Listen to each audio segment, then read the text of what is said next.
What's going on in America today? Why are we over our heads in debt? Why can't the politicians bring debt under control? Why are so many people, often both parents now, working at low-paying, dead-end jobs and still making do with less? What's the future of the American economy and way of life? Why does the government tell us inflation is low when the buying power of our paychecks is declining at an alarming rate? Only a generation ago, bread was a quarter, and you could get a new car for $19.95. The problem is that since 1864, we've had a debt-based banking system. All our money is based on government debt. We cannot extinguish government debt without extinguishing our money supply. That's why talk of paying off the national debt without reforming our banking system is an impossibility. That's why the solution does not lie in discussing the size of the national debt, rather it lies in reforming our banking system. This is the Federal Reserve headquarters in Washington. It sits on this very impressive address, right on Constitution Avenue, right across from the Lincoln Memorial. But is it federal? Is it really part of the United States government? Well, what we're about to show you is that there's nothing federal about the Federal Reserve, and there are no reserves. The name is a deception created back before the Federal Reserve Act was passed in 1913 to make Americans think that America's central bank operates in the public interest. The truth is that the Federal Reserve is a private bank owned by private stockholders and run purely for their private profit. That's exactly correct. The Fed is a privately owned for-profit corporation which, again, has no reserves, at least no reserves available to back up the Federal Reserve notes, which is our common currency. Oh, absolutely. The Federal Reserve is neither federal and has doubtful reserves. It's a private bank that is owned by member banks. And it was chartered under the guise of deceit by an act of Congress in 1913. If there's still any doubt whether the Federal Reserve is a part of the U.S. government, check your local telephone book. In most cities, it is not listed in the blue government pages. It is listed in the business white pages right next to Federal Express, another private company. But more directly, U.S. courts have ruled time and time again that the Fed is a private corporation. Why can't Congress do something about the Fed? Most members of Congress just don't understand the system, and the few who do are afraid to speak up. For example, initially a veteran congressman from Chicago asked us if he could be interviewed for this video. However, both times our camera crew arrived at his office to do the interview, this was all we were able to film. The congressman never appeared, and eventually decided he no longer wanted to participate. But a few others in Congress have been bolder over the years. Here are three quick examples. In 1923, Representative Charles A. Lindbergh, a Republican from Minnesota, and father of the famed aviator Lucky Lindy, put it this way: the financial system has been turned over to the Federal Reserve Board. That board administers the finance system by authority of a purely profiteering group. The system is private, conducted for the sole purpose of obtaining the greatest possible profits from the use of other people's money. One of the most outspoken critics in Congress of the Fed was the former chairman of the House Banking and Currency Committee during the Great Depression years. Lewis T. McFadden, Republican of Pennsylvania, said in 1932, "We have in this country one of the most corrupt institutions the world has ever known. I refer to the Federal Reserve Board. This evil institution has impoverished the people of the United States and has practically bankrupted our government. It has done this through the corrupt practices of the moneyed vultures who control it."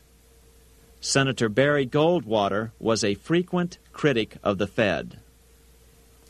Most Americans have no real understanding of the operation of the international moneylenders. The accounts of the Federal Reserve System have never been audited. It operates outside the control of Congress and manipulates the credit of the United States. The Federal Reserve really even though it is not part of the federal government, it is more powerful than the federal government.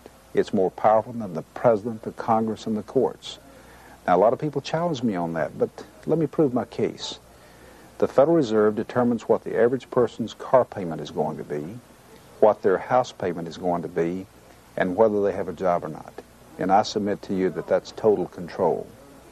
And the Federal Reserve is the largest single creditor of the United States government. What does Proverbs tell us? The borrower is servant to the lender. What one has to understand is that from the day the Constitution was adopted right up to today, the folks who profit from privately owned central banks, as Madison called them, the money changers, have fought a running battle for control over who gets to print America's money. Why is who prints the money so important? Think of money as just another commodity.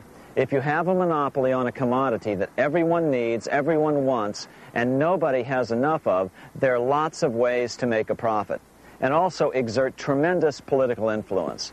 That's what this battle is all about. Throughout the history of the United States, the money power has gone back and forth between Congress and some sort of privately owned central bank. The Founding Fathers knew the evils of a privately owned central bank. First of all, they had seen how the privately owned British central bank, the Bank of England, had run up the British national debt to such an extent that Parliament had been forced to place unfair taxes on the American colonies. In fact, as we'll see later, Ben Franklin claimed that this was the real cause of the American Revolution. Most of the Founding Fathers realized the potential dangers of banking and feared bankers' accumulation of wealth and power. Jefferson put it this way: I sincerely believe that banking institutions are more dangerous to our liberties than standing armies. The issuing power should be taken from the banks and restored to the people to whom it properly belongs. That succinct statement of Jefferson is, in fact, the solution to all our economic problems today. It bears repeating. The issuing power should be taken from the banks and restored to the people to whom it properly belongs. James Madison, the main author of the Constitution, agreed. Interestingly, he called those behind the central bank scheme money changers. Madison strongly criticized their actions.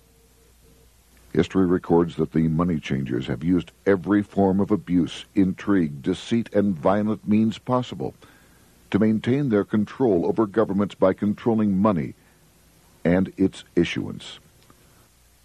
The battle over who gets to issue our money has been the pivotal issue throughout the history of the United States. Wars are fought over it, depressions are caused to acquire it. Yet after World War I, this battle was rarely mentioned in newspapers or history books. Why? By World War I, the money changers, with their dominant wealth, had seized control of most of the nation's press.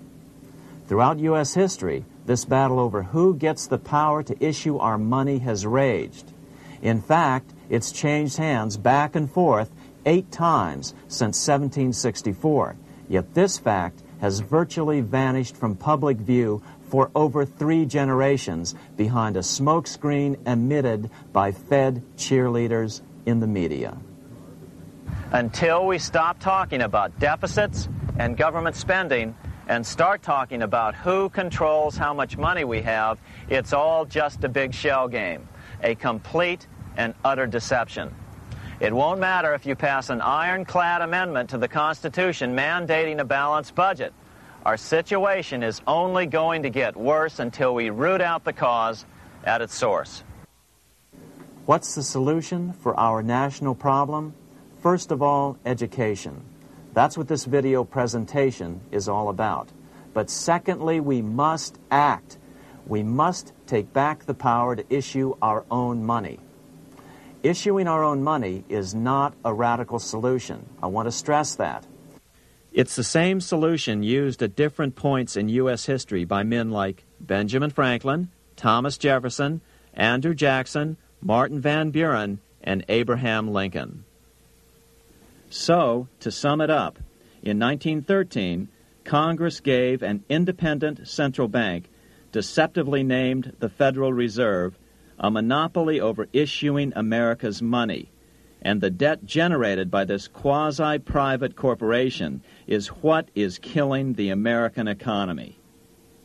Though the Federal Reserve is now the most powerful central bank in the world, it was not the first. So where did this idea come from? To really understand the magnitude of the problem, we have to travel back to Europe. Just who are these money changers James Madison spoke of? In the Bible, 2,000 years ago, Jesus drove the money changers from the temple.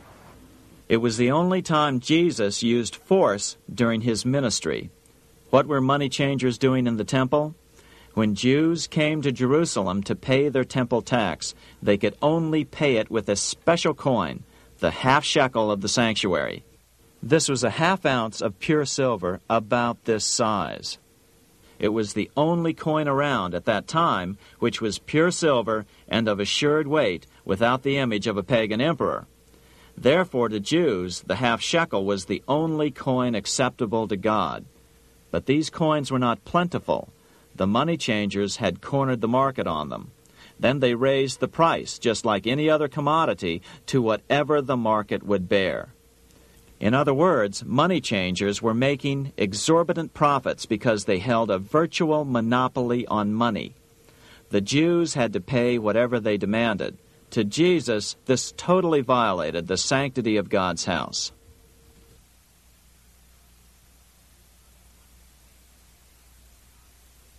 But the money-changing scam did not originate in Jesus' day. 200 years before Christ, Rome was having trouble with money changers. 2 early Roman emperors had tried to diminish the power of the money changers by reforming usury laws and limiting land ownership to 500 acres. They were both assassinated. In 48 B.C., Julius Caesar took back the power to coin money from the money changers and minted coins for the benefit of all. With this new, plentiful supply of money, he built great public works projects. By making money plentiful, Caesar won the love of the common man. But the money changers hated him. Some believe this was an important factor in Caesar's assassination. One thing is for sure, with the death of Caesar came the demise of plentiful money in Rome. Taxes increased, as did corruption. Just as in the case of America today, usury and debased coin became the rule. Eventually, the Roman money supply was reduced by 90%. As a result, the common people lost their lands and their homes, just as is about to happen soon in America. With the demise of plentiful money, the masses lost confidence in the Roman government and refused to support it. Rome plunged into the gloom of the Dark Ages.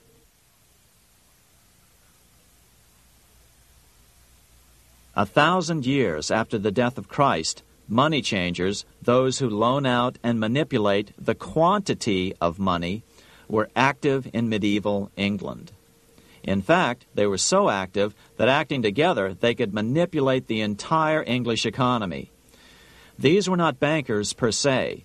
The money changers generally were the goldsmiths. They were the first bankers because they started keeping other people's gold for safekeeping in their vaults. The first paper money was merely a receipt for gold left at the goldsmith. Paper money caught on because it was more convenient than carrying around a lot of heavy gold and silver coins. Eventually, goldsmiths noticed that only a small fraction of the depositors ever came in and demanded their gold at any one time. Goldsmiths started cheating on the system. They discovered that they could print more money than they had gold, and usually no one would be the wiser. Then they could loan out this extra money and collect interest on it. This was the birth of fractional reserve banking. That is, loaning out many times more money than you have assets on deposit. So, if $1,000 in gold were deposited with them, they could loan out about $10,000 in paper money and draw interest payments on it, and no one would ever discover the deception. By this means, goldsmiths gradually accumulated more and more wealth and used this wealth to accumulate more and more gold. Today, this practice of loaning out more money than there are reserves is known as fractional reserve banking. Every bank in the United States is allowed to loan out at least 10 times more money than they actually have. That's why they get rich on charging, let's say, 8% interest. It's not really 8% per year, which is their income. It's 80%. That's why bank buildings are always the largest in town. But does that mean that all interest or all banking should be illegal? Hardly. In the Middle Ages, canon law, the law of the Catholic Church, forbade charging interest on loans. This concept followed the teachings of Aristotle and St. Thomas Aquinas. They taught that the purpose of money was to serve the members of society, to facilitate the exchange of goods needed to lead a virtuous life. Interest, in their belief, hindered this purpose by putting an unnecessary burden on the use of money. In other words, interest was contrary to reason and justice. Reflecting church law in the Middle Ages, Europe forbade charging interest on loans and made it a crime called usury. As commerce grew, and therefore opportunities for investment arose in the late Middle Ages, it came to be recognized that to loan money had a cost for the lender, both in risk and in lost opportunity. So some charges were allowed, but not interest per se. But all moralists, no matter what religion, condemn fraud, oppression of the poor, and injustice as clearly immoral. As we will see, fractional reserve lending is rooted in a fraud, results in widespread poverty, and reduces the value of everyone else's money. The ancient goldsmiths discovered that extra profits could be made by rowing the economy between easy money and tight money. When they made money easier to borrow, then the amount of money in circulation expanded. Money was plentiful. People took out more loans to expand their businesses. But then the money changers would tighten the money supply. They would make loans more difficult to get. What would happen? Just what happens today. A certain percentage of people could not repay their previous loans and could not take out new loans to repay the old ones. Therefore, they went bankrupt and had to sell their assets to the goldsmiths for pennies on the dollar. The same thing is still going on today. Only today, we call this rowing of the economy up and down the business cycle. Like Julius Caesar, King Henry I of England finally resolved to take the money power away from the goldsmiths about 1100 A.D. Henry could have used anything as money, seashells, feathers, or even yak dung, as is often done in remote Tibetan provinces.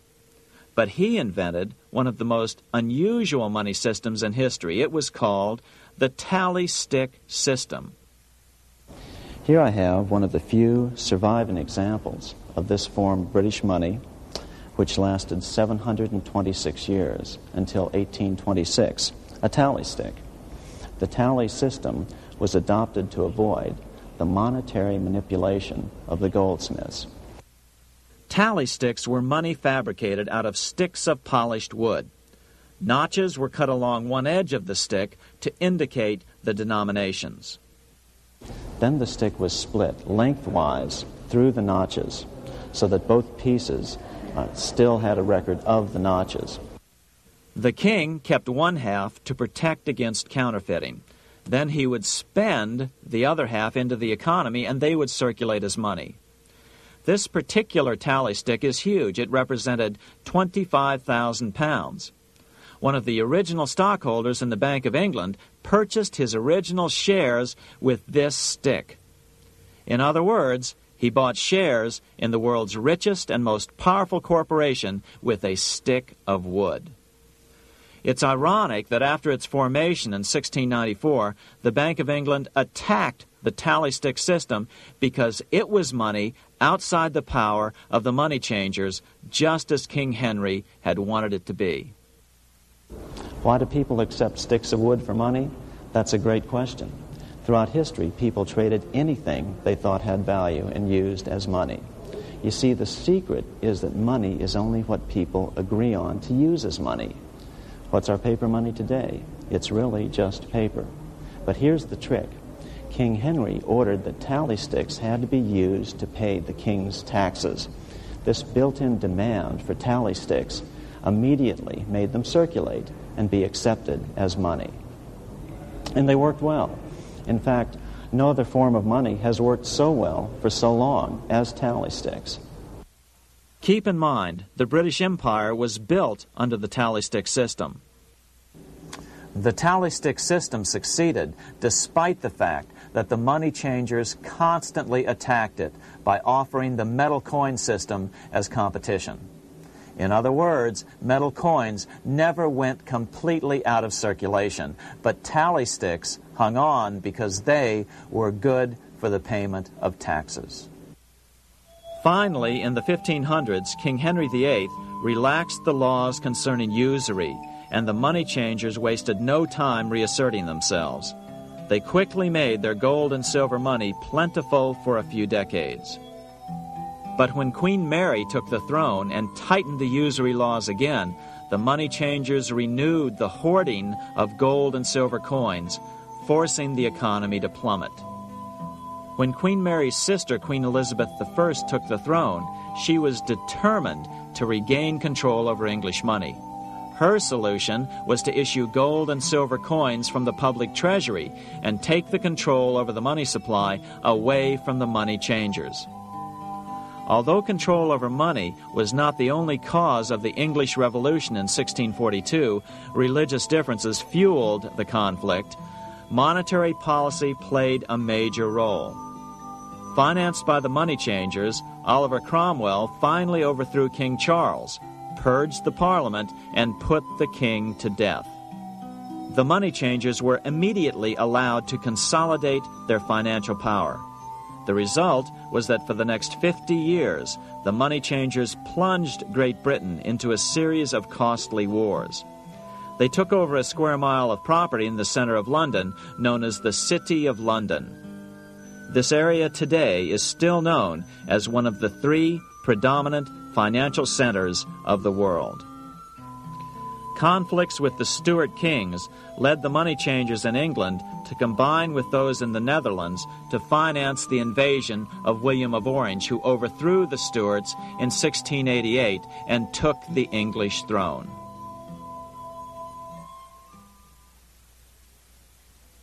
By the end of the 1600s, England was in financial ruin. 50 years of more or less continuous wars with France and Holland had exhausted her. Frantic government officials met with the money changers to beg for the loans necessary to pursue their political purposes. The price was high. A government-sanctioned, privately owned bank which could issue money created out of nothing. It was to be the modern world's first privately owned central bank, the Bank of England. Although it was deceptively called the Bank of England to make the general population think it was part of the government, it was not. Like any other private corporation, the Bank of England sold shares to get started. The investors, whose names were never revealed, were supposed to put up £1.25 million British pounds in gold coin to buy their shares in the bank, but only £750,000 was ever received. Despite that, the bank was duly chartered in 1694 and started out in the business of loaning out several times the money it supposedly had in reserves, all at interest. In exchange, the new bank would loan British politicians as much of the new currency as they wanted, as long as they secured the debt by direct taxation of the British people. So, legalization of the Bank of England amounted to nothing less than legal counterfeiting of a national currency for private gain. Unfortunately, nearly every nation now has a privately controlled central bank using the Bank of England as the basic model. Such is the power of these central banks that they soon take total control over a nation's economy. It soon amounts to nothing but a plutocracy, rule by the rich. It would be like putting control of the army in the hands of the mafia. The danger of tyranny would be extreme. Yes, we need central banks. No, we do not need them in private hands. The central bank scam is really a hidden tax. The nation sells bonds to the central bank to pay for things it does not have the political will to raise taxes to pay for. But the bonds are purchased with money the central bank creates out of nothing. More money in circulation makes your money worth less.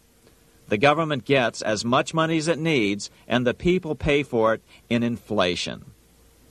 The beauty of the plan is that not one person in 1,000 can figure it out because it's usually hidden behind complex-sounding economics gibberish. With the formation of the Bank of England, the nation was soon awash in money. Prices throughout the country doubled. Massive loans were granted for just about any wild scheme. One venture proposed to drain the Red Sea to recover gold supposedly lost when the Egyptian army drowned pursuing Moses and the Israelites. By 1698, government debt grew from the initial £1.25 million to £16 million. Naturally, taxes were increased and then increased again to pay for all of this. With the British money supply firmly in their grip, the British economy began a wild roller coaster series of booms and depressions, exactly the sort of thing a central bank claims it is determined to prevent. There are two things which I think are intrinsic not just to the Bank of England but to central banking generally. The first is an involvement in the formulation of monetary policy with the specific objective of achieving monetary stability. However, since the Bank of England took control, the British pound has rarely been stable. Now let's take a look at the role of the Rothschild family, the family said to be the wealthiest in the world.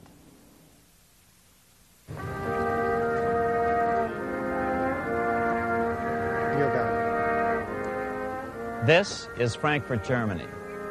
50 years after the Bank of England opened its doors, a goldsmith named Amschel Moses Bauer opened a coin shop, a counting house, in 1743.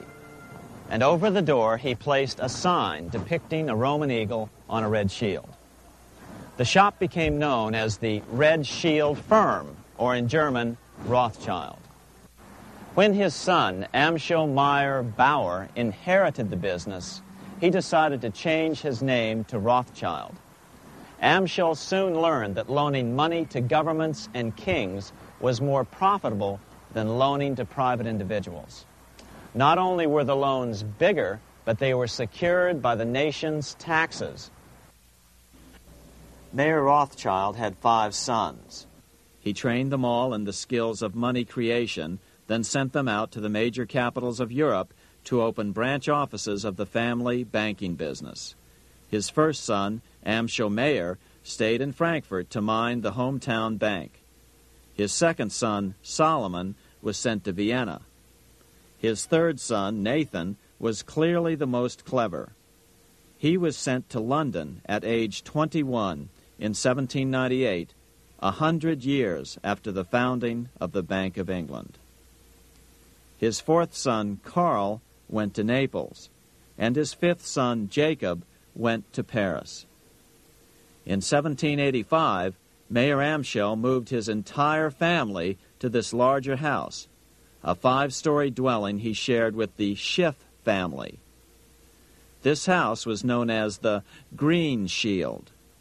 The Rothschilds and the Schiffs would play a central role in the rest of European financial history and in that of the United States.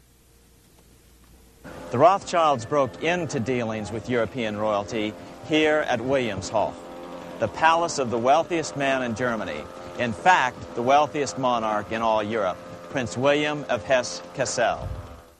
At first, the Rothschilds were only helping William speculate in precious coins. But when Napoleon chased Prince William into exile, he sent £550,000, a gigantic sum at that time, to Nathan Rothschild in London with instructions for him to buy consols, British government bonds, also called government stock. But Rothschild used the money for his own purposes. With Napoleon on the loose, the opportunities of wartime investments were nearly limitless. William returned here sometime prior to the Battle of Waterloo in 1815. He summoned Rothschild and demanded his money back. The Rothschilds returned William's money with the interest the British consuls would have paid him had the investment actually been made. But the Rothschilds kept all the past profits they had made using William's money. Nathan Rothschild later bragged that in the 17 years he'd been in England, he'd increased his original £20,000 stake given to him by his father by 2,500 times. By cooperating within the family, the Rothschilds soon grew unbelievably wealthy. By the mid-1800s, they dominated all European banking and were certainly the wealthiest family in the world. They financed Cecil Rhodes, making it possible for him to establish a monopoly over the diamond and gold fields of South Africa. In America, they financed the Harrimans and railroads, the Vanderbilts and railroads and the press, and Carnegie in the steel industry, among many others. In fact, during World War I, J.P. Morgan was thought to be the richest man in America. But after his death, it was discovered that he was actually only a lieutenant of the Rothschilds. Once Morgan's will was made public, it was discovered that he owned only 19% of J.P. Morgan companies. By 1850, James Rothschild, the heir of the French branch of the family, was said to be worth 600 million French francs, 150 million more than all the other bankers in France put together. He built this mansion called Ferrier, just east of Paris. Wilhelm I, on seeing it, exclaimed, "Kings couldn't afford this. It could only belong to a Rothschild." Another 19th century French commentator put it this way: "There is but one power in Europe, and that is Rothschild." There is no evidence that their predominant standing in European or world finance has changed. Now let's take a look at the results the Bank of England had produced on the British economy and how that later was the root cause of the American Revolution.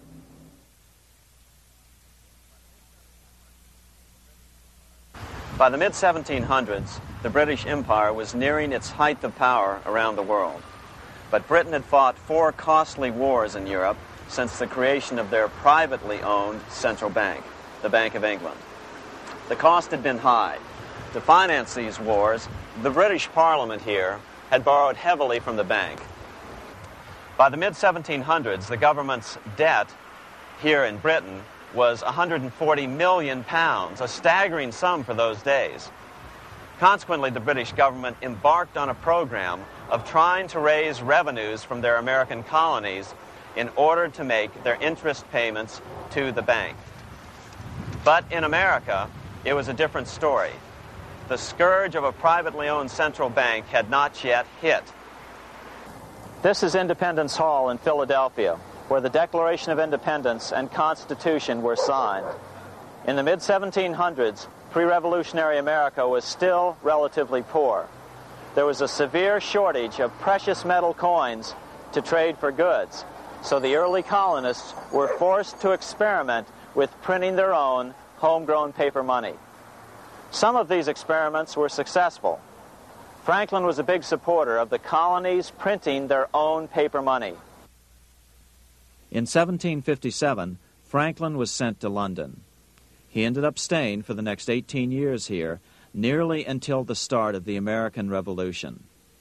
During this period, the American colonies began to issue their own money. Called colonial scrip, the endeavor was very successful. It provided a reliable medium of exchange, and it also helped to provide a feeling of unity between the colonies. Remember, colonial scrip was just paper money, debt-free money, printed in the public interest, and not backed by gold or silver coin. In other words, it was a totally fiat currency. One day, officials of the Bank of England asked Franklin how he would account for the newfound prosperity of the colonies. Without hesitation, he replied, "That is simple. In the colonies, we issue our own money. It is called colonial scrip. We issue it in proper proportion to the demands of trade and industry to make the products pass easily from the producers to the consumers.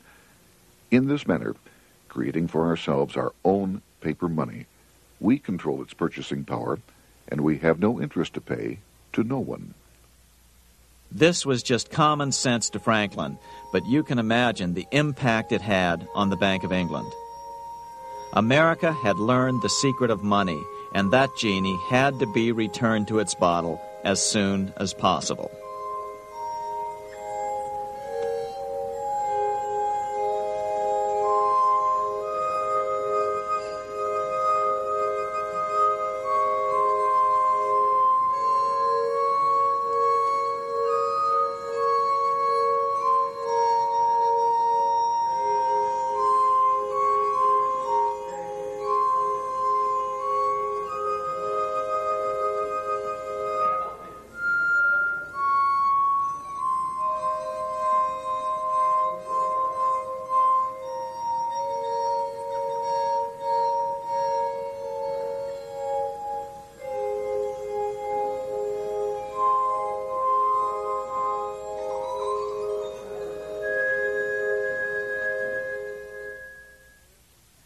As a result, Parliament hurriedly passed the Currency Act of 1764.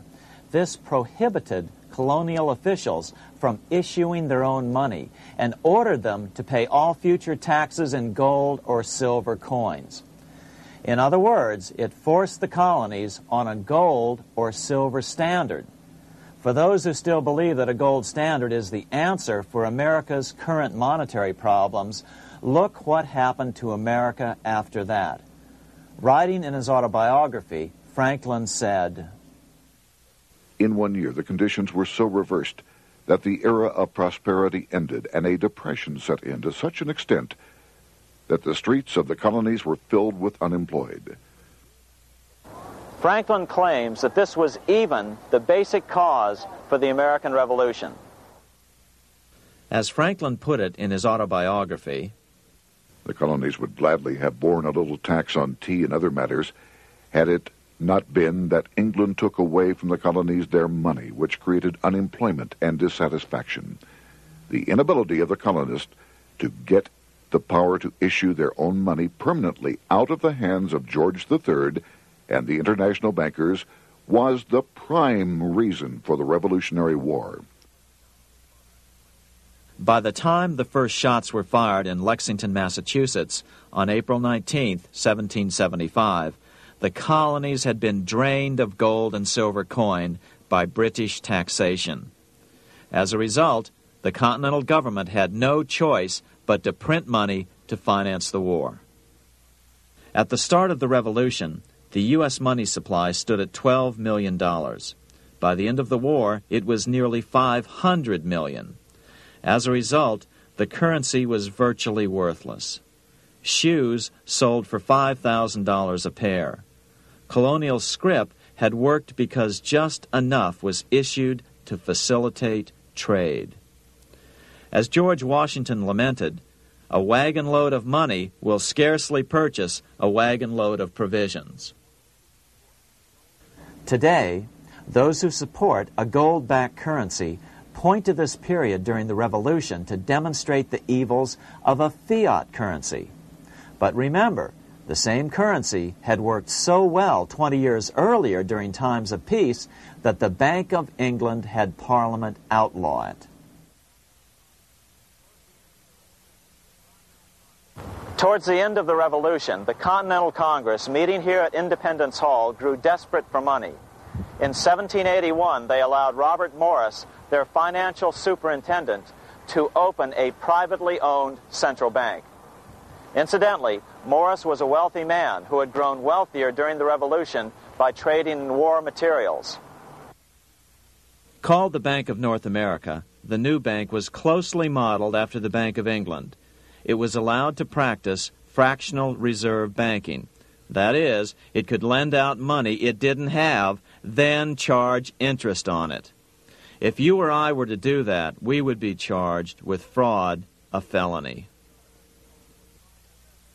The bank's charter called for private investors to put up $400,000 worth of initial capital. But when Morris was unable to raise the money, he brazenly used his political influence to have gold deposited in the bank, which had been loaned to America by France. He then loaned this money to himself and his friends to reinvest in shares of the bank. And, like the Bank of England, the bank was given a monopoly over the national currency. Soon the dangers became clear. The value of American currency continued to plummet. So, 4 years later, in 1785, the bank's charter was not renewed. The leader of the effort to kill the bank, William Findley of Pennsylvania, explained the problem this way, quote, "This institution, having no principle but that of avarice, will never be varied in its object, to engross all the wealth, power, and influence of the state." The men behind the Bank of North America, Alexander Hamilton, Robert Morris, and the bank's president, Thomas Whiling, did not give up. Only 6 years later, Hamilton, then Secretary of the Treasury, and his mentor, Morris, rammed a new privately owned central bank through the new Congress. Called the first bank of the United States, Thomas Whiling again served as the bank's president. The players were the same, only the name of the bank was changed.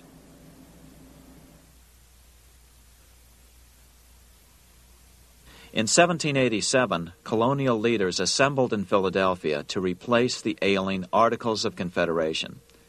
As we saw earlier, both Thomas Jefferson and James Madison were unalterably opposed to a privately owned central bank.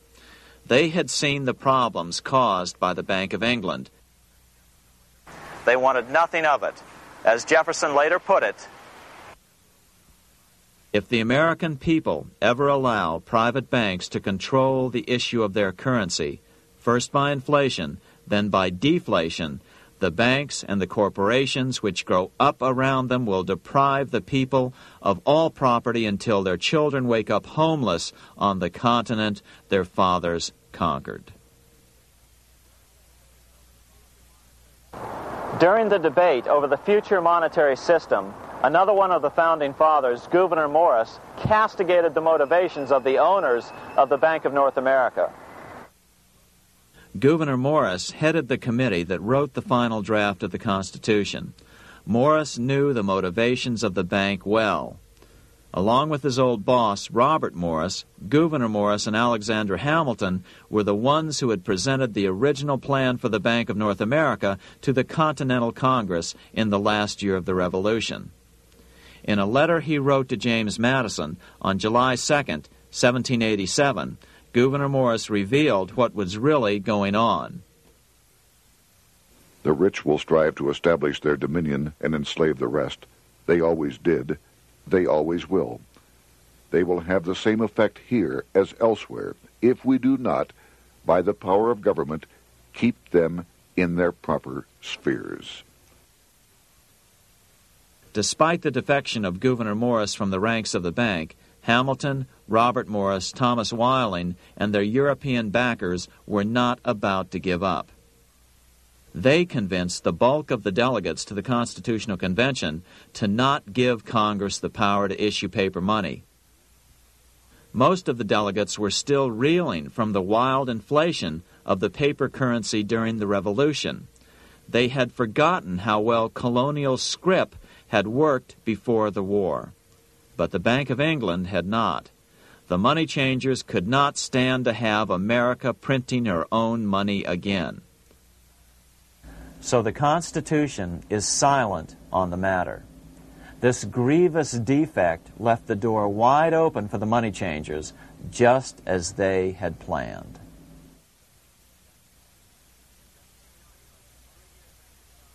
In 1790, less than 3 years after the Constitution had been signed, the money changers struck again. The newly appointed first Secretary of the Treasury, Alexander Hamilton, proposed a bill to the Congress calling for a new, privately owned central bank. Coincidentally, that was the very year that Amschel Rothschild made his pronouncement from his flagship bank in Frankfurt. Let me issue and control a nation's money, and I care not who writes the laws.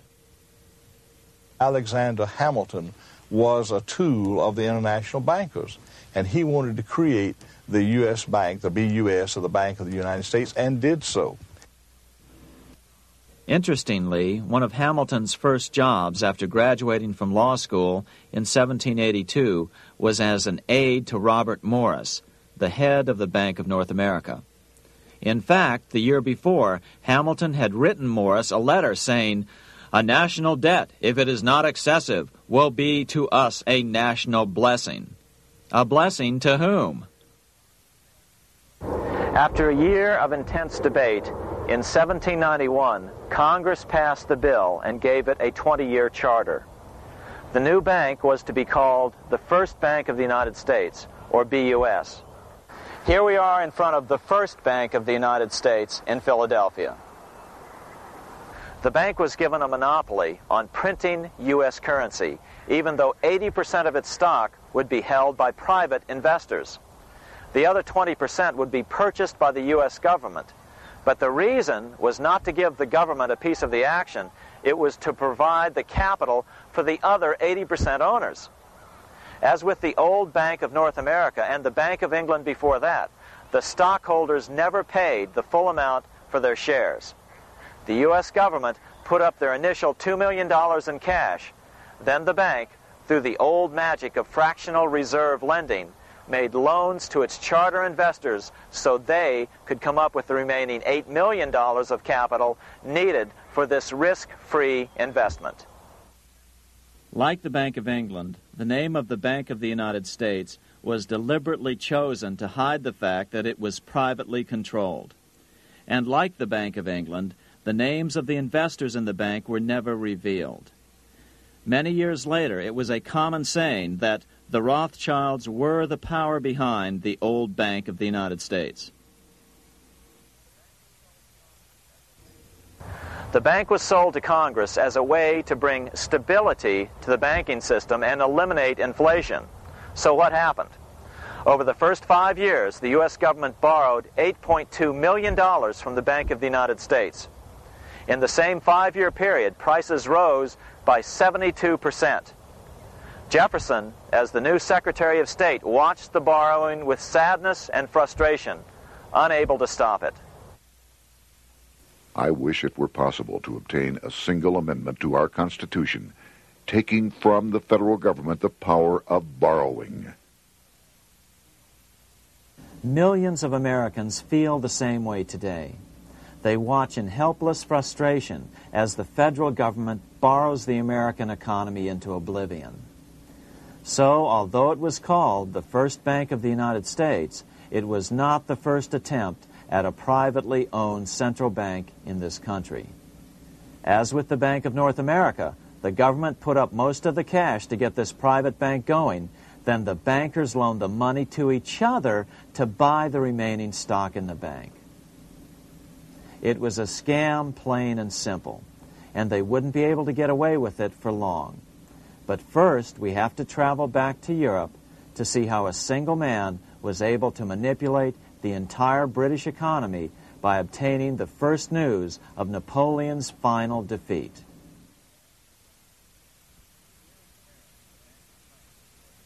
Here in Paris, the Bank of France was organized in 1800, just like the Bank of England. But Napoleon decided France had to break free of debt, and he never trusted the Bank of France. He declared that when a government is dependent upon bankers for money, the bankers, not the leaders of the government, are in control. The hand that gives is above the hand that takes. Money has no motherland. Financiers are without patriotism and without decency. Their sole object is gain. Back in America, unexpected help was about to arrive. In 1800, Thomas Jefferson narrowly defeated John Adams to become the third president of the United States. By 1803, Jefferson and Napoleon had struck a deal. The U.S. would give Napoleon $3 million in gold in exchange for a huge chunk of territory west of the Mississippi River, the Louisiana Purchase. With that $3 million, Napoleon quickly forged an army and set off across Europe, conquering everything in his path.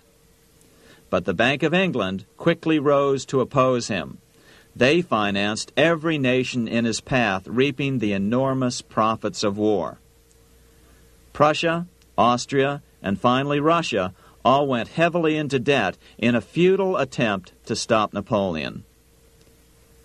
4 years later, with the main French army in Russia, 30-year-old Nathan Rothschild, the head of the London office of the Rothschild family, personally took charge of a bold plan to smuggle a much-needed shipment of gold right through France to finance an attack by the Duke of Wellington from Spain.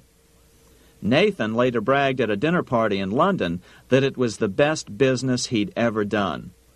Little did he know that he would do much better business in the near future.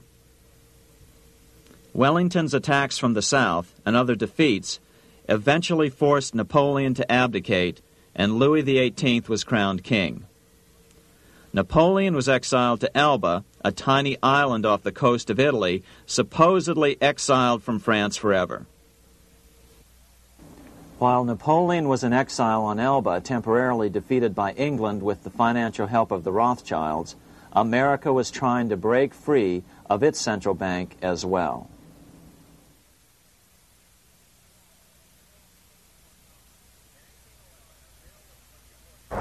In 1811, a bill was put before Congress to renew the charter of the Bank of the United States. The debate grew very heated, and the legislatures of both Pennsylvania and Virginia passed resolutions asking Congress to kill the bank. The press corps of the day attacked the bank openly, calling it a great swindle, a vulture, a viper, and a cobra. Oh, to have an independent press once again in America. A congressman named P.B. Porter attacked the bank from the floor of Congress, saying if the bank's charter was renewed, Congress, quote, will have planted in the bosom of this Constitution a viper, which one day or another will sting the liberties of this country to the heart, close quote. Prospects didn't look that good for the bank. Some writers have even claimed that Nathan Rothschild warned that the United States would find itself involved in a most disastrous war if the bank's charter were not renewed. But it wasn't enough. When the smoke had cleared, the renewal bill was defeated by a single vote in the House and was deadlocked in the Senate. By now, America's fourth president, James Madison, was in the White House. Remember, Madison was a staunch opponent of the bank. His vice president, George Clinton, broke a tie in the Senate and sent the bank into oblivion.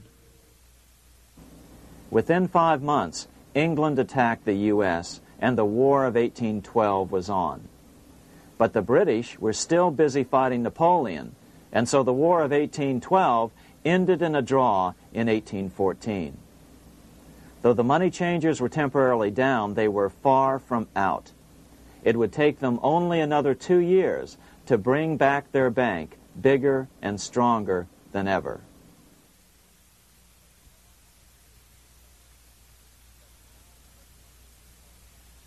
But now let's return to Napoleon, because nothing else in history more aptly demonstrates the ingenuity of the Rothschild family than their control of the British stock market after Waterloo.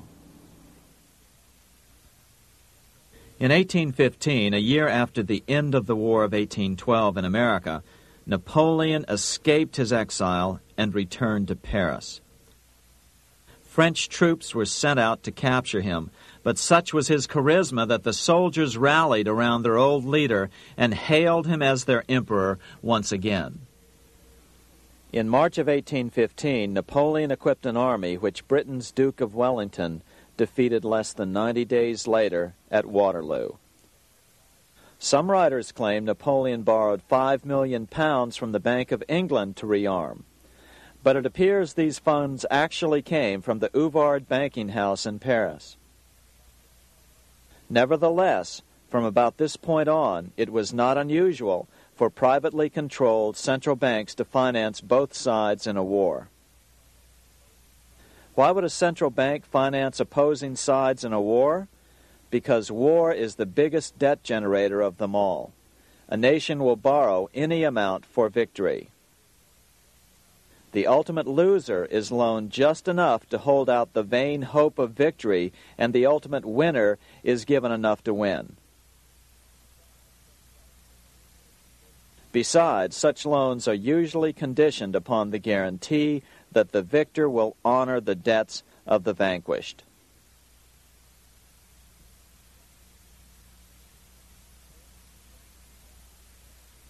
This is the Waterloo battlefield about 200 miles northeast of Paris in what today is Belgium. Here Napoleon suffered his final defeat, but not before thousands of French and Englishmen gave their lives on a steamy summer day in July of 1815. Right over there, on June 18, 1815, 74,000 French troops met 67,000 troops from Britain and other European nations. The outcome was certainly in doubt. In fact, had Napoleon attacked a few hours earlier, he would probably have won the battle.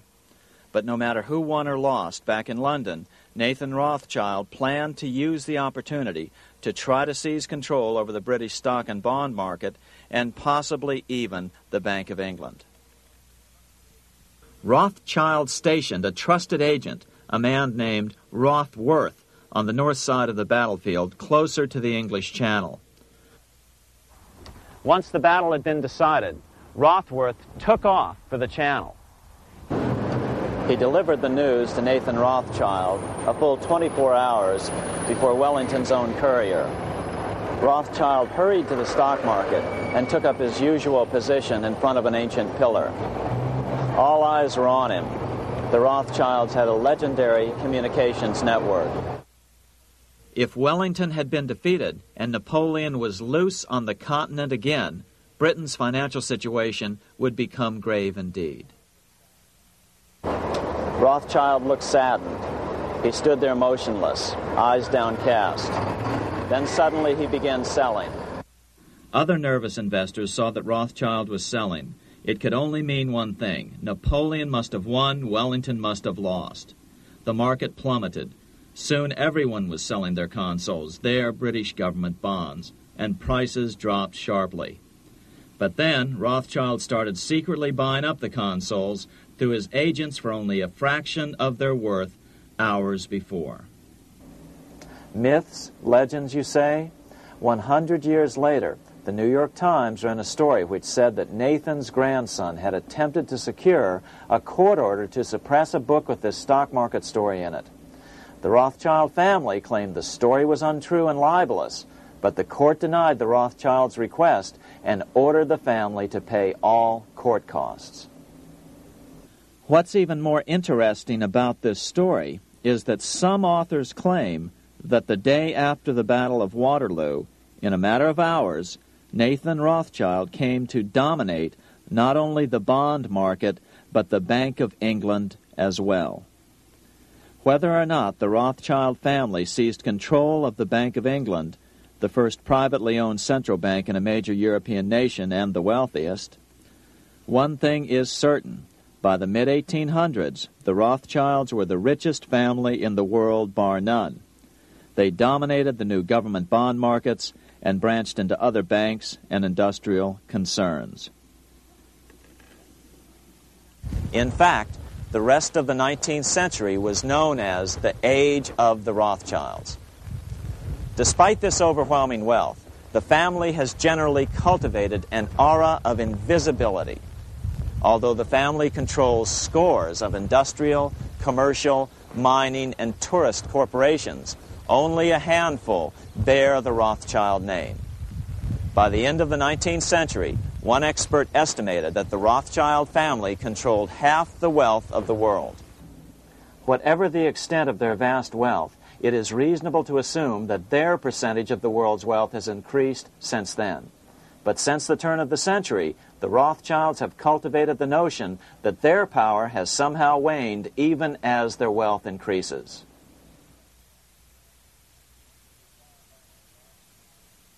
Meanwhile, back in Washington in 1816, just 1 year after Waterloo and Rothschild's alleged takeover of the Bank of England, the American Congress passed a bill permitting yet another privately owned central bank.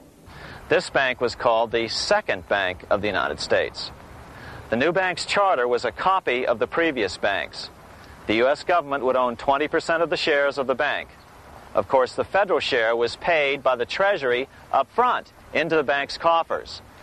Then, through the magic of fractional reserve lending, it was transformed into loans to private investors who then bought the remaining 80% of the shares. Just as before, the primary stockholders remained a secret. But it is known that the largest block of shares, about 1/3 of the total, were sold to foreigners. As one observer put it, it is certainly no exaggeration to say that the Second Bank of the United States was rooted as deeply in Britain as it was in America. So, by 1816, some authors claim the Rothschilds had taken control over the Bank of England and backed a new, privately owned central bank in America as well.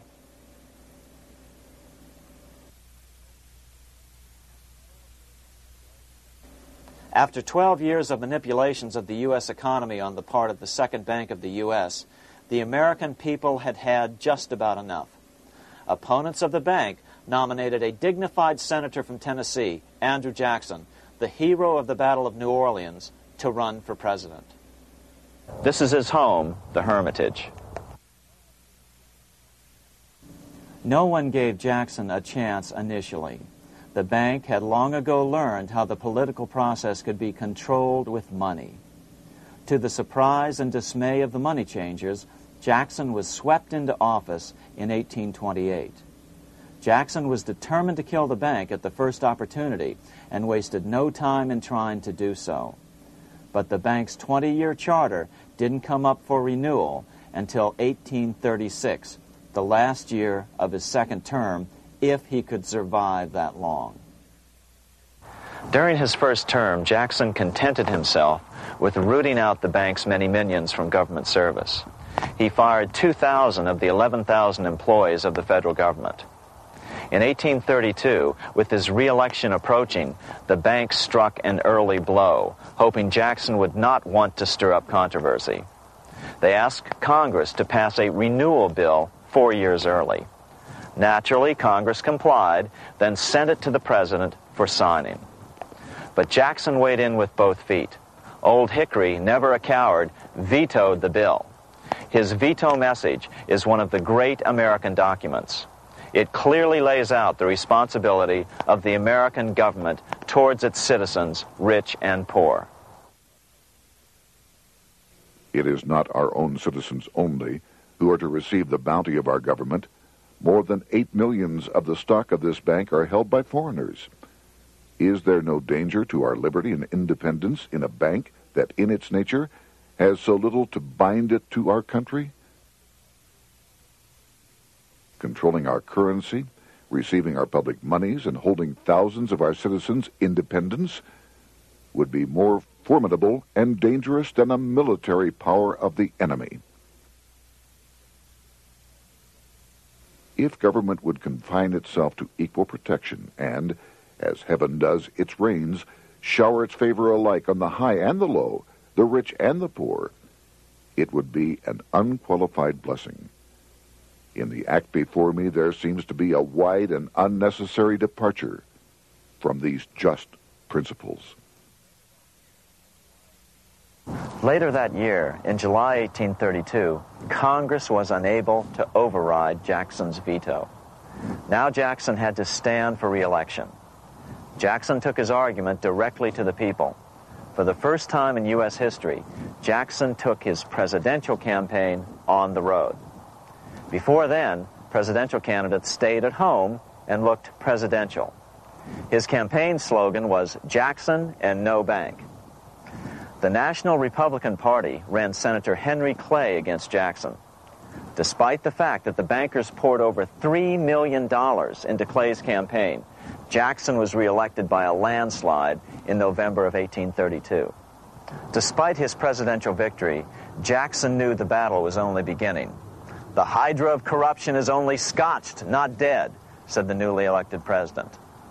Jackson ordered his new Secretary of Treasury, Lewis McLean, to start removing the government's deposits from the second bank and start placing them in state banks.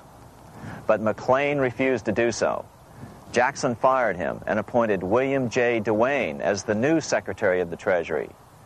Duane also refused to comply with the president's requests, and so Jackson fired him as well and then appointed Roger B. Taney to the office. Taney did withdraw government funds from the bank starting on October 1st, 1833. Jackson was jubilant. "I have it chained. I'm ready with screws to draw every tooth and then the stumps." But the bank was not yet done fighting. Its head, Nicholas Biddle, used his influence to get the Senate to reject Taney's nomination. Then, in a rare show of arrogance, Biddle threatened to cause a depression if the bank was not rechartered. This worthy president thinks that because he has scalped Indians and imprisoned judges, he is to have his way with the bank. He is mistaken. Next, in an unbelievable fit of honesty for a central banker, Biddle admitted that the bank was going to make money scarce to force Congress to restore the bank. Nothing but widespread suffering will produce any effect on Congress. Our only safety is in pursuing a steady course of firm restriction, and I have no doubt that such a course will ultimately lead to restoration of the currency and the recharter of the bank. What a stunning revelation. Here was the pure truth, revealed with shocking clarity. Biddle intended to use the money contraction power of the bank to cause a massive depression until America gave in. Unfortunately, this has happened time and time again throughout U.S. history and is about to happen again in today's world. Nicholas Biddle made good on his threat. The bank sharply contracted the money supply by calling in old loans and refusing to extend new ones. A financial panic ensued, followed by a deep depression. Naturally, Biddle blamed Jackson for the crash, saying that it was caused by the withdrawal of federal funds from the bank. Unfortunately, his plan worked well. Wages and prices sagged. Unemployment soared along with business bankruptcies. The nation quickly went into an uproar. Newspaper editors blasted Jackson in editorials. The bank threatened to withhold payments, which then could be made directly to key politicians for their support. Within only months, Congress assembled in what was called the panic session. 6 months after he had withdrawn funds from the bank, Jackson was officially censured by a resolution which passed the Senate by a vote of 26 to 20. It was the first time a president had ever been censured by Congress. Jackson lashed out at the bank. "You are a den of vipers. I intend to rout you out, and by eternal God, I will rout you out." America's fate teetered on a knife edge. If Congress could muster enough votes to override Jackson's veto, the bank would be granted another 20-year monopoly or more over America's money, time enough to consolidate its already great power. Then a miracle occurred. The governor of Pennsylvania came out supporting President Jackson and strongly criticized the bank. On top of that, Biddle had been caught boasting in public about the bank's plan to crash the economy. Suddenly, the tide shifted. In April of 1834, the House of Representatives voted 134 to 82 against rechartering the bank. This was followed up by an even more lopsided vote to establish a special committee to investigate whether the bank had caused the crash. When the investigating committee arrived at the bank's door in Philadelphia, armed with a subpoena to examine the books, Biddle refused to give them up. Nor would he allow inspection of correspondence with congressmen relating to their personal loans and advances he'd made to them. He also refused to testify before the committee back in Washington.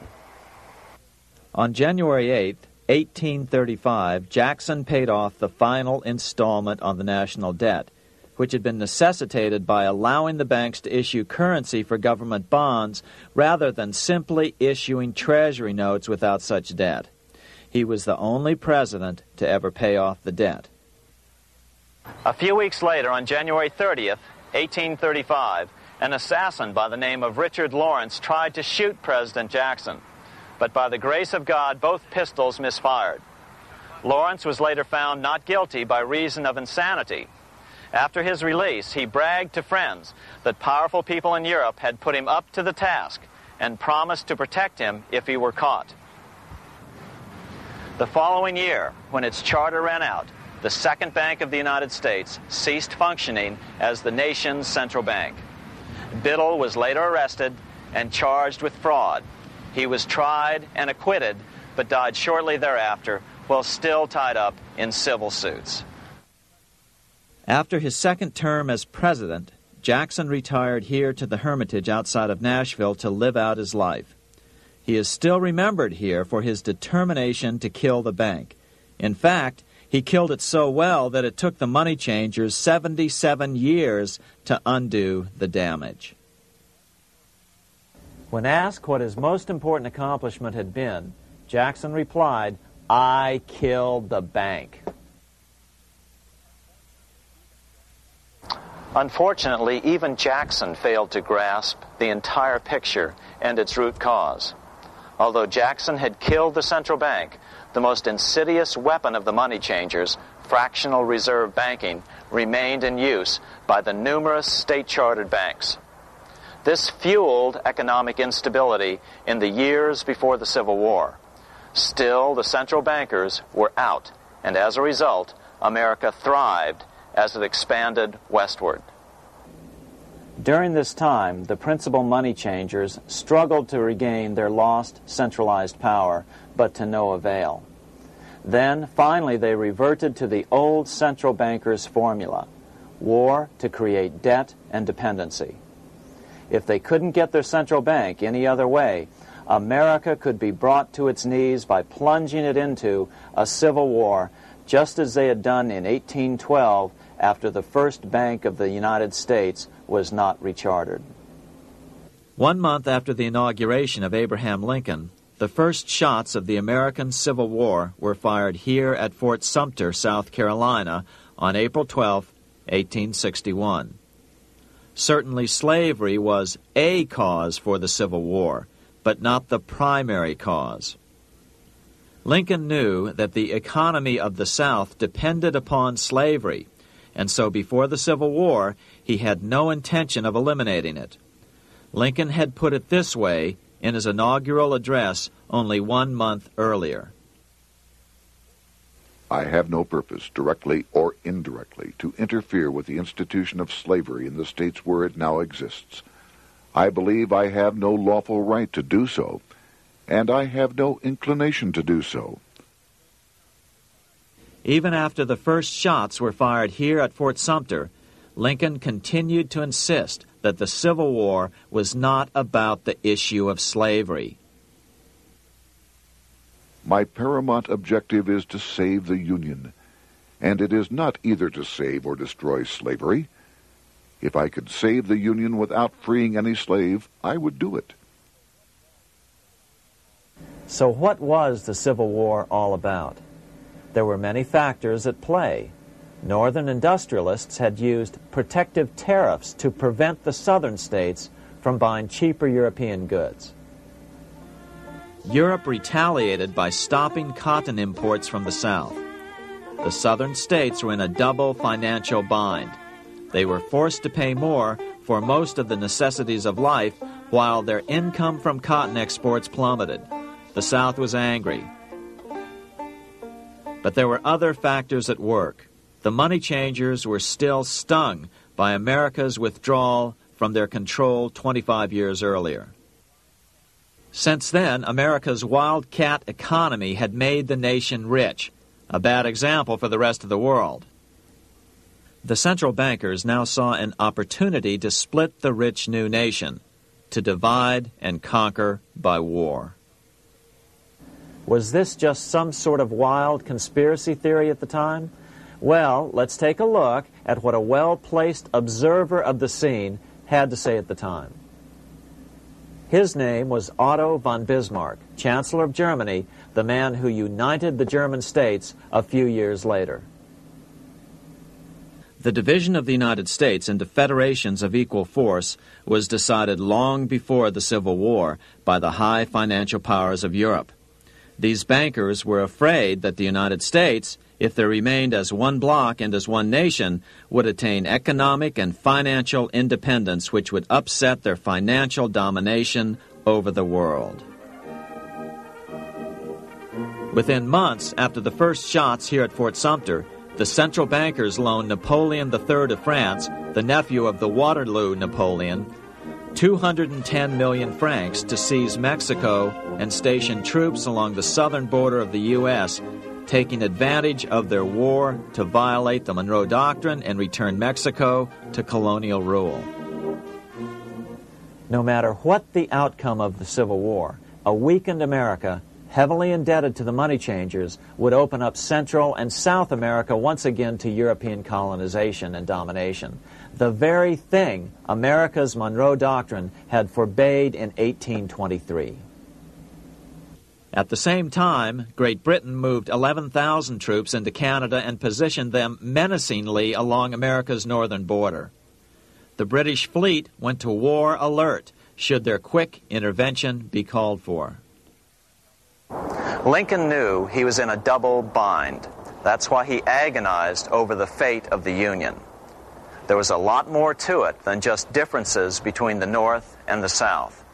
That's why his emphasis was always on union and not merely the defeat of the South. But Lincoln needed money to win.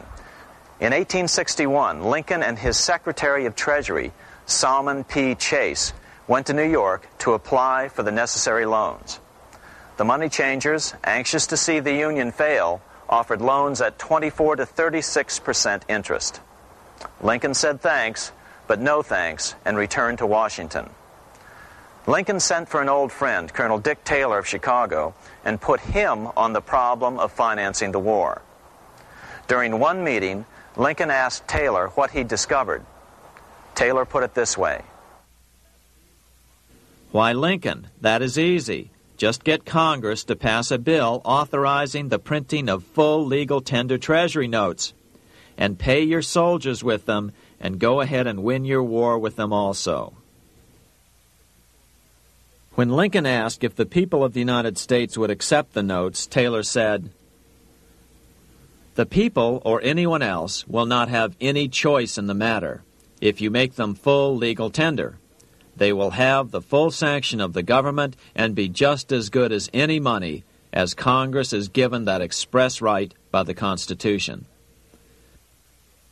So that's exactly what Lincoln did. In 1862-63, he printed up $450 million worth of the new bills. In order to distinguish them from other banknotes in circulation, he printed them in green ink on the back side. That's why the notes were called greenbacks. With this new money, Lincoln paid the troops and bought their supplies. During the course of the war, nearly $450 million worth of greenbacks were printed at no interest to the federal government. Lincoln understood who was really pulling the strings and what was at stake for the American people. This is how he explained his rationale. The government should create, issue, and circulate all the currency and credit needed to satisfy the spending power of the government and the buying power of consumers. The privilege of creating and issuing money is not only the supreme prerogative of government, but it is the government's greatest creative opportunity. By the adoption of these principles, the taxpayers will be saved immense sums of interest. Money will cease to be master and become the servant of humanity. A truly incredible editorial in the London Times explained the central bankers' attitude towards Lincoln's greenbacks. If this mischievous financial policy, which has its origins in North America, shall become indurated down to a fixture, then That government will furnish its own money without cost. It will pay off debts and be without debt. It will have all the money necessary to carry on its commerce. It will become prosperous without precedent in the history of the world. The brains and wealth of all countries will go to North America. That country must be destroyed, or it will destroy every monarchy on the globe. The scheme was effective, so effective that the next year, 1863, with Federal and Confederate troops beginning to mass for the decisive battle of the Civil War, and the Treasury in need of further congressional authority to issue more greenbacks, Lincoln allowed the bankers to push through the National Bank Act. These new national banks would operate under a virtual tax-free status and collectively had the exclusive monopoly power to create the new form of money, banknotes. Though greenbacks continued to circulate, their numbers were not increased. But most importantly, from this point on, the entire U.S. money supply would be created out of debt by bankers buying U.S. government bonds and issuing them for reserves for banknotes. As historian John Kenneth Galbraith explained it, in numerous years following the war, the federal government ran a heavy surplus. It could not, however, pay off its debt, retire its securities, because to do so meant there would be no bonds to back the national banknotes. To pay off the debt was to destroy the money supply. Later in 1863, Lincoln got some unexpected help from Tsar Alexander II of Russia. The Tsar, like Bismarck in Germany, knew what the international money changers were up to and had steadfastly refused to let them set up a central bank in Russia. If America survived and was able to remain out of their clutches, the Tsar's position would remain secure. If the bankers were successful at dividing America and giving the pieces back to Great Britain and France, both nations under control of their central banks, eventually they would threaten Russia again. So the Tsar gave orders that if either England or France actively intervened and gave aid to the South, Russia would consider such action as a declaration of war. He did the same with part of his Pacific Fleet and sent them to port in San Francisco. Lincoln was reelected the next year, 1864. Had he lived, he would surely have killed the national bank's money monopoly extracted from him during the war. On November 21, 1864, he wrote a friend the following: The money power preys upon the nation in times of peace and conspires against it in times of adversity. It is more despotic than monarchy, more insolent than autocracy, more selfish than bureaucracy. Shortly before Lincoln was murdered, his former Secretary of Treasury, Salmon P. Chase, bemoaned his role in helping secure the passage of the National Banking Act only 1 year earlier. My agency in promoting the passage of the National Banking Act was the greatest financial mistake in my life. It has built up a monopoly which affects every interest in the country.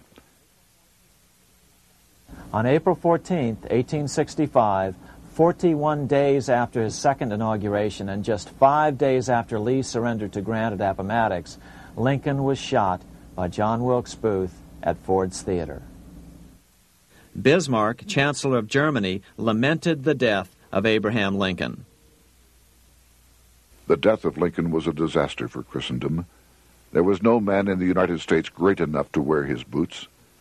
I fear that foreign bankers, with their craftiness and tortuous tricks, will entirely corrupt the exuberant riches of America and use it systematically to corrupt modern civilization. They will not hesitate to plunge the whole of Christendom into wars and chaos in order that the earth should become their inheritance. Bismarck well understood the money changers' plan. Allegations that international bankers were responsible for Lincoln's assassination surfaced in Canada 70 years later in 1934. Gerald G. McGeer, a popular and well-respected Canadian attorney, revealed this stunning charge in a 5-hour speech before the Canadian House of Commons, blasting Canada's debt-based money system. Remember, it was 1934, the height of the Great Depression, which was ravaging Canada as well. McGeer had obtained evidence deleted from the public record, provided to him by Secret Service agents at the trial of John Wilkes Booth after Booth's death. McGeer said it showed that Booth was a mercenary working for the international bankers. According to an article in the Vancouver Sun of May 2nd, 1934, Abraham Lincoln, the martyred emancipator of the slaves, was assassinated through the machinations of a group representative of the international bankers who feared the United States president's national credit ambitions. There was only one group in the world at that time who had any reason to desire the death of Lincoln. They were the men opposed to his national currency program and who had fought him throughout the whole Civil War on his policy of greenback currency. Interestingly, McGeer claimed that Lincoln was assassinated not only because international bankers wanted to reestablish a central bank in America, but because they also wanted to base America's currency on gold. Gold they controlled. In other words, put America on a gold standard. Lincoln had done just the opposite by issuing U.S. notes, greenbacks, which were based purely on the good faith and credit of the United States. The article quoted McGeer as saying, "They were the men interested in the establishment of the gold standard and the right of the bankers to manage the currency and credit of every nation in the world. With Lincoln out of the way, they were able to proceed with that plan and did proceed with it in the United States. Within 8 years after Lincoln's assassination, silver was demonetized and the gold standard money system set up in the United States." Not since Lincoln has the U.S. issued debt-free United States notes. These red-sealed bills, which were issued in 1963, were not a new issue from President Kennedy, but merely the old greenbacks reissued year after year. In another act of folly and ignorance, the 1994 Regal Act actually authorized the replacement of Lincoln's greenbacks with debt-based notes. In other words, greenbacks were in circulation in the United States until 1994. Why was silver bad for the bankers and gold good? Simple. Because silver was plentiful in the United States. It was very hard to control. Gold was, and always has been, scarce.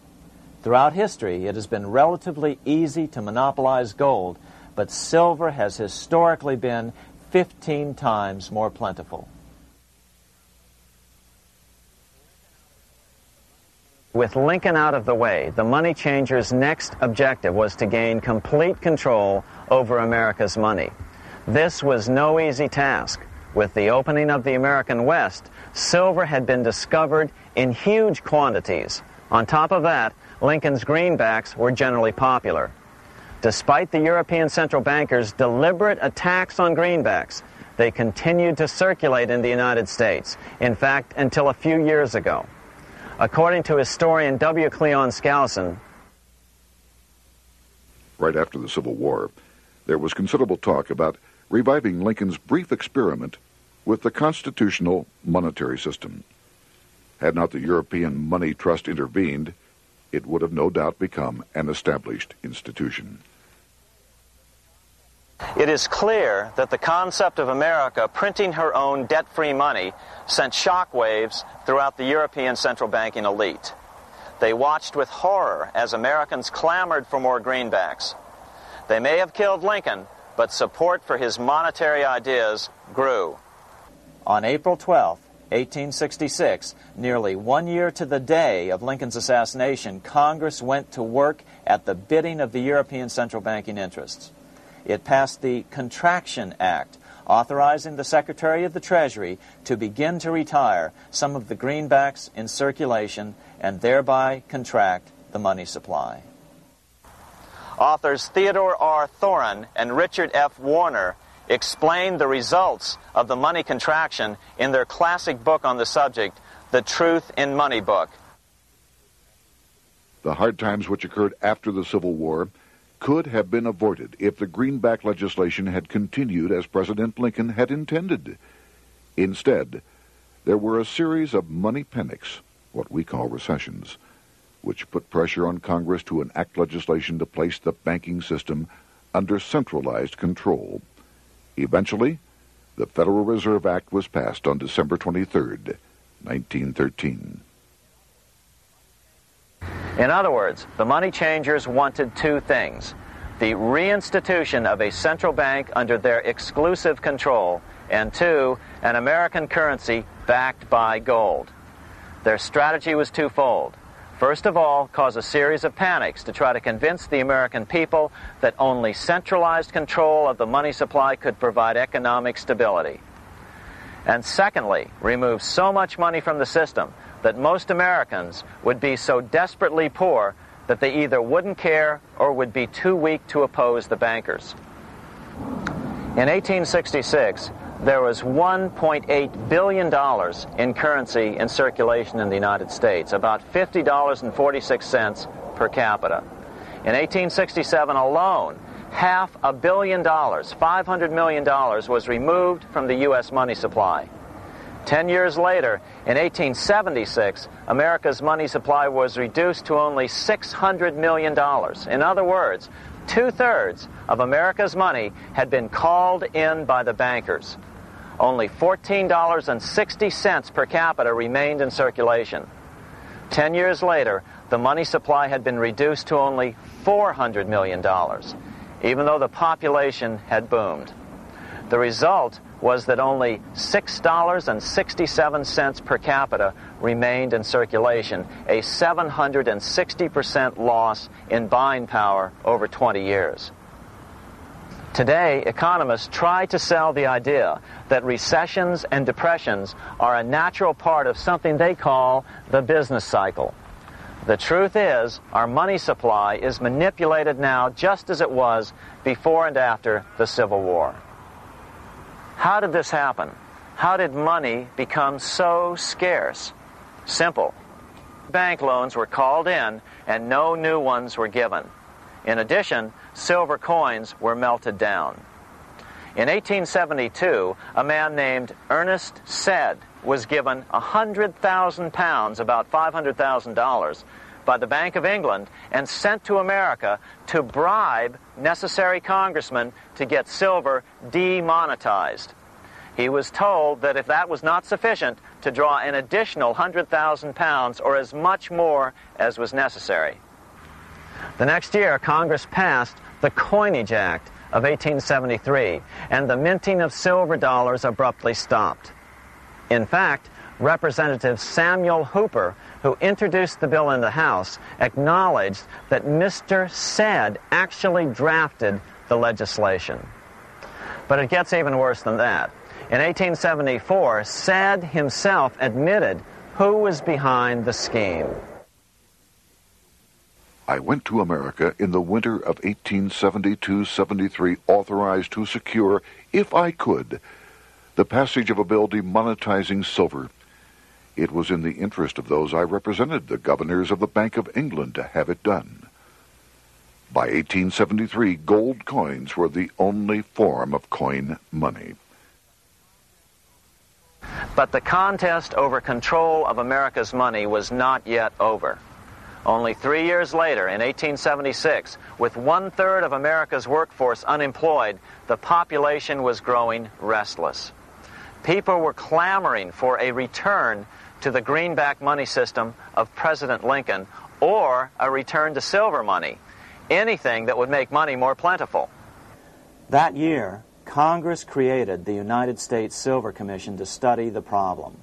Their report clearly blamed the monetary contraction on the national bankers.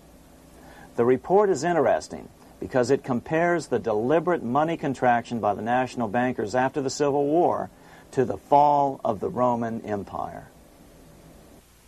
The disaster of the Dark Ages was caused by decreasing money and falling prices. Without money, civilization could not have had a beginning, and with a diminishing supply, it must languish, and unless relieved, finally perish.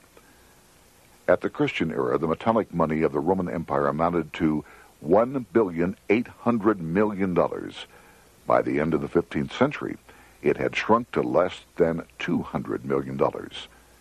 History records no other such disastrous transition as that from the Roman Empire to the Dark Ages.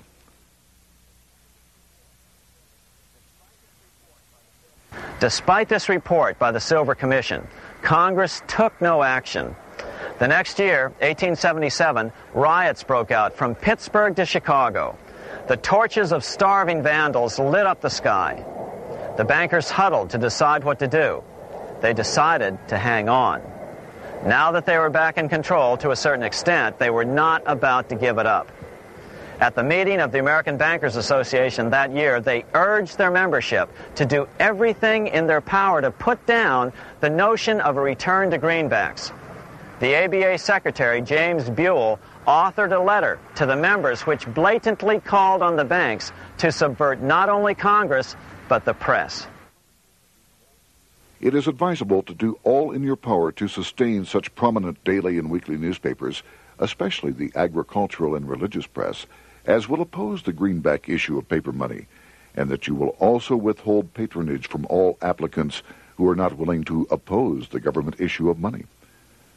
To repeal the act creating banknotes or to restore to circulation the government issue of money will be to provide the people with money and will therefore seriously affect our individual profits as bankers and lenders.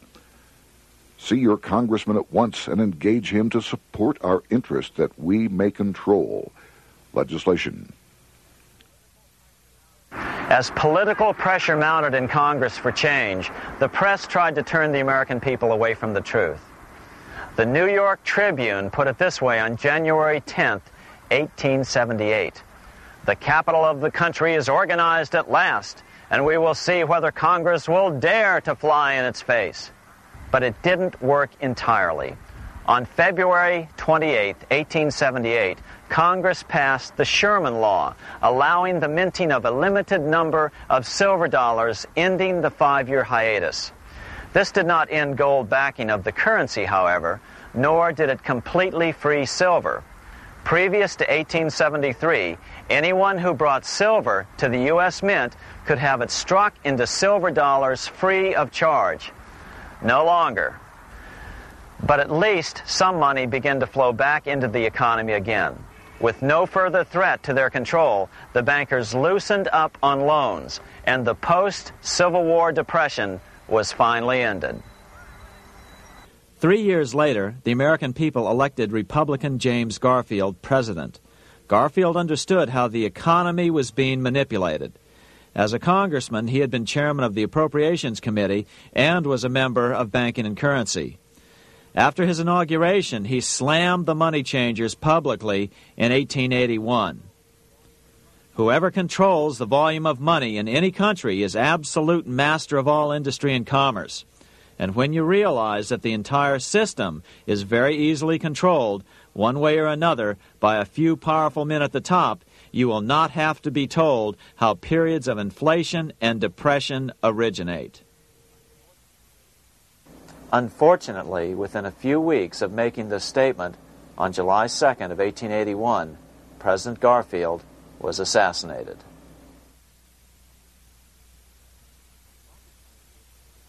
The money changers were gathering strength fast.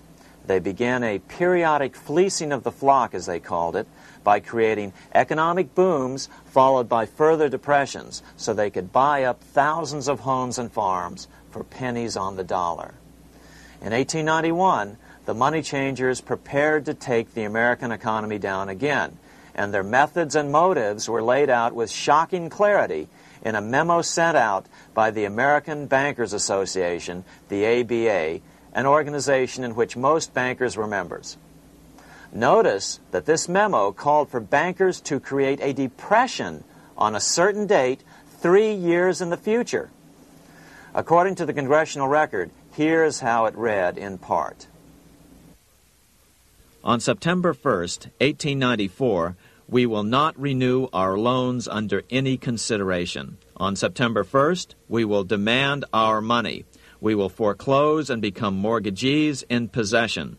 We can take 2/3 of the farms west of the Mississippi and thousands of them east of the Mississippi as well at our price. Then the farmers will become tenants, as in England. These depressions could be controlled because America was on the gold money standard. Since gold is scarce, it's one of the easiest commodities to manipulate. People wanted silver money legalized again so they could escape the stranglehold the money changers had on gold money. People wanted silver money reinstated, reversing Mr. Said's Act of 1873, by then called the Crime of 73. By 1896, the issue of more silver money had become the central issue in the presidential campaign. William Jennings Bryan, a senator from Nebraska, ran for president as a Democrat on the free silver issue. At the Democratic National Convention in Chicago, he made an emotional speech which won him the nomination entitled Crown of Thorns and Cross of Gold. Though Bryan was only 36 years old at the time, this speech is widely regarded as the most famous oration ever made before a political convention. In the dramatic conclusion, Bryan said, "We will answer their demand for a gold standard by saying to them, you shall not press down upon the brow of labor this crown of thorns. You shall not crucify mankind upon a cross of gold."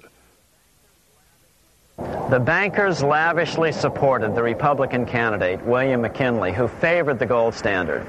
The resulting contest was amongst the most fiercely contested presidential races in American history. Bryan made over 600 speeches in 27 states. The McKinley campaign got manufacturers and industrialists to inform their employees that if Bryan were elected, all factories and plants would close and there would be no work. The ruse succeeded. McKinley beat Bryan by a small margin. Bryan ran for president again in 1900 and in 1908, but fell short each time. During the 1912 Democratic Convention, Bryan was a powerful figure who helped Woodrow Wilson win the nomination. When Wilson became president, he appointed Bryan as Secretary of State, but Bryan soon became disenchanted with the Wilson administration. Bryan served only 2 years in the Wilson administration before resigning in 1915 over the highly suspicious sinking of the Lusitania, the event which was used to drive America into World War I.